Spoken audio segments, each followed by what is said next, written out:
All right, here's the walkthrough for the 2008 Montana 325 RLT. Up front, you got your pin box with your 7-way plug. You have a breakaway here. That's just like an emergency brake for it. You'll hook this with a quick connect or a carabiner somewhere in the bed of the truck that is secure.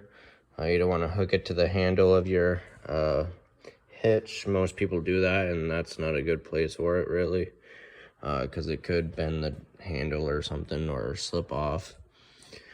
Up front, you have a storage compartment, and your battery is up here. It goes in this little cover, and then that cover will screw down so it's all secure. Up here you have a hydraulic pump for your slides. You fill it, you can check it right here, and then just up here, if it is low, you just pull that yellow plug off, and you can fill it. And all it is automatic transmission fluid. Then just a couple racks the previous customer put in here. You got a couple cranks here. I believe those are for the rear stabilized jacks. And then, see, nothing else up here. You do have a light up front too, so you can see if you're backing up at night or whatever. Then you have your landing jacks here. The switch for that is in this front compartment right here. So you have extend and retract. You have a light in here as well. And then once you get it on your truck or taking it off, you have these quick release pins right here to drop the legs. And then you can use the switch to raise it completely off your truck, and then you can level it that way. But then when you're hooking it up, make sure they are fully extended all the way up. And it'll be this part right here that moves up and down with the switch. You have propane tanks here. You have two 30-pound tanks, one on this side and one on the other side. You can turn it on and off right here. You got a little strap here to hold it on. And then this compartment opens up, so you got a nice big area. You have some tank valves here. So your black tank valve is right here, and you have a gray tank valve right there. And you hook up your sewer hose right here, and this is where it all drains out of. And then you also have another gray tank valve right there. So you have two gray tanks and one black tank. You got some storage bin up here with a quick connect hose. Alright, your power cord's right here. I believe this is 30 amp. No, this is a 50 amp service. So when you go to your campground or whatever, just make sure you ask for the 50 amp. Your water heater's right here. This is gas and electric. That cover can come off. You have your plug, which is also an anno rod, so that the calcium will eat away at this rod instead of the tank. It just goes right in there, and then you screw it on. There's a little pin in the center. Once you can see about 80 to 90% of that, that's when you replace this. Some people replace it every year, but you don't have to. You can get a couple seasons out of one of these. For the electric, you have a switch right here for on and off. And then for the gas, there's a switch inside. This is a plug for the freshwater tank, for the drain, and that is on the rear of the camper. I'll show you that in a minute. This cover, there's a couple pins right here, and there's holes on it. You just want to line those up so that the bottom stays in place, and then you just line that little tab with this hole, and you pull it out and twist it to lock it. And this does have a little shield so no bugs or mud wasps get inside of there, because they like to find small places and clog things up. Here, this is where you would hook up that quick connect hose. It's like an outside shower. You have hot and cold water. Then you have black tank flush here. So when you're draining your tanks, you can hook a hose up to here and flush out your black tank to get all this stuff out and get it clean. When you're doing that, make sure your black tank valve is open, because if you get carried away or not paying attention, it will fill up, and the only place for it to go is through the vent on the roof, or sometimes through the toilet if there's not a lot of ventilation. So just make sure that valve in here is open, and these just pull out, and then when it's empty you close it. You got one slide here. This has your fridge in the slide. There's a cover right here that'll just sit right there. Right now it's open because the tech is still working on it a little bit, but you'll never have to go back here. It's just where we service it. It's got the pilot and gas for running it on propane right here. And then the plug for electric is up here. You have cable hookup right here. And moving down. Right here, this is where you hook up your power cord. And again, this is a 50 amp service. So just make sure when you're at your campground, you're hooked up to a 50 amp service. You can go to an adapter to a 30 amp service. Just be careful on what you're running. You know, don't run like your water heater and microwave or air conditioner all at once. Run one thing at a time, unless you do have that 50 amp service, and you can be a little more lenient, but still be careful of what you're running at once. Then you have your water hookups right here. This little cover, it's your 751. It's a little silver key that locks that. And then there's a little tab right here that you can pull out and flip. That way when you're at the campground, you can just have your water hooked up there and not have this cover open. So your hose will go right there.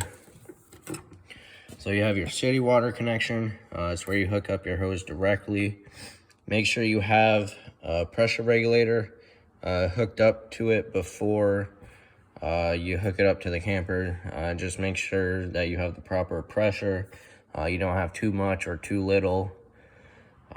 It's just another safety thing, and if you're taking a shower and there's no pressure, it's no good. So make sure you have one of them. Then this is where you fill your freshwater tank. That's if like you're traveling and you need to stop on the side of the road to use the bathroom or whatever. You'll have water on board, or if you're going to a state park, you can have water on board with you. And that cap I showed you earlier up front will hook up, will screw in right there. That is the drain for the freshwater tank. Your stabilizer jacks back here. One of those cranks up front will go on to here. You'll have to crank down one side at a time. It just goes on this drive nut, or you can use a 3/4 inch socket with a drill. Just make sure you're careful when you're doing that. It's not made to lift up the camper or level it. It's just made to stabilize it. So make sure you get your camper leveled before you crank these down. You know, put blocks under the tires before you unhook it to get it level side to side. And then once you get it off your truck, use the front landing jacks to level it front and back. And then once it's leveled, crank these down until they hit the ground, or if you have blocks under them. And then once they are touching, give it 1/2 to 3/4 of the crank. just to put a little pressure on it to take the wobble out. Your spare tire is located there, and on the other side there is a place to put a crank to crank it down. Nothing fancy back here. You do have your bumper here, and these, well, there's a screw in that. You take that screw out, pull these bumper caps off, and then you can store your sewer hose in there, and then just put that back on. This is nice because it doesn't make a mess inside the camper. Your hose stays outside, and you don't have to worry about a mess. You have a ladder to get on the roof to check your seals. About every 90 days, or if you're traveling a lot, you should go around, check your seals, check each corner, get on the roof, check each sealant. You'll see it up there. Just make sure there's no cracks. Even a little pinhole it soaks up the water like a sponge, so you want to get ahead of that before it starts soaking up the water and causes damage, because we see a lot of that, and some people just don't pay attention, and then once they do notice it, it's too late to do anything about it. So just every 90 days, or if you're traveling a lot, just go around and check your sealants. Usually I say every trip, before and after, just go around and check them. And it always handy just to keep a tube of silicone for the sidewalls, and we use Dicor for the roofs. Check it along here as well, and here, just everywhere really. Moving around, you got some outlets right here to plug things in. These are GFI protected because they are outside. So if it's not working, go inside and check the main GFI. It probably tripped. Up here is the vent for your stovetop. There are little tabs on the sides to keep that closed while you're traveling, so no water or bugs get in there. If you're parking it for a while, you want to keep that closed too. Right here you have the exhaust for your furnace. Now this will get pretty hot when you're using it, so just don't touch this while it's in use. Keep things away from it because it will melt whatever it's in its path. Your stairs here, these just fold up. You grab the bottom, and then you grab the next one, and it'll go in like that. And then take it out, you just grab this handle here, and it'll pull down. And you grab this one right here, that's all the way down. Then you have the other side of the storage compartment with another light. You do have a central vac system installed here, and it plugs in right there. And then this is the other propane tank right here. Your regulators right here. Wherever that green dot is pointing to, that's what tank it's drawing from. So if it's pointing towards the right, just follow that line and it goes to this tank. That means it's drawing from this tank. And then if you want it to draw from the other one, just point it to the left. You can have both tanks on, and then say it's pointing to this one. If this one goes empty, it'll automatically switch over and start drawing from the other side. The little valve inside will switch over, and then just flip that. If you go and take this one off to get it filled, you can see in the center there is a green dot. That means there is gas going through. So that's a way to tell if this tank is empty. That'll go red or kind of orangish. So that's a way to tell if it's full or empty. All right, and then you have your awning. This is a manual awning, and the pole for that is right here. And the way this works, shut the door.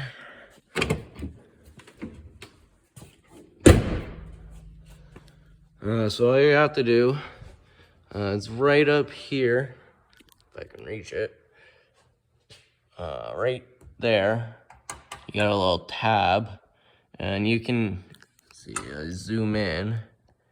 You can see it says roll up or roll down.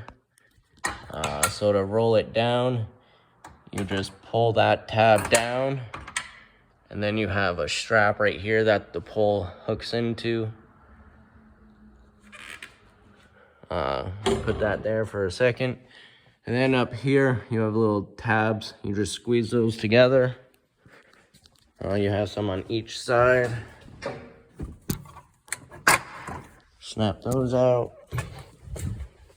And make sure I snap these ones out. Okay. So they're both snapped out right now. Once you do that, then you can pull it out.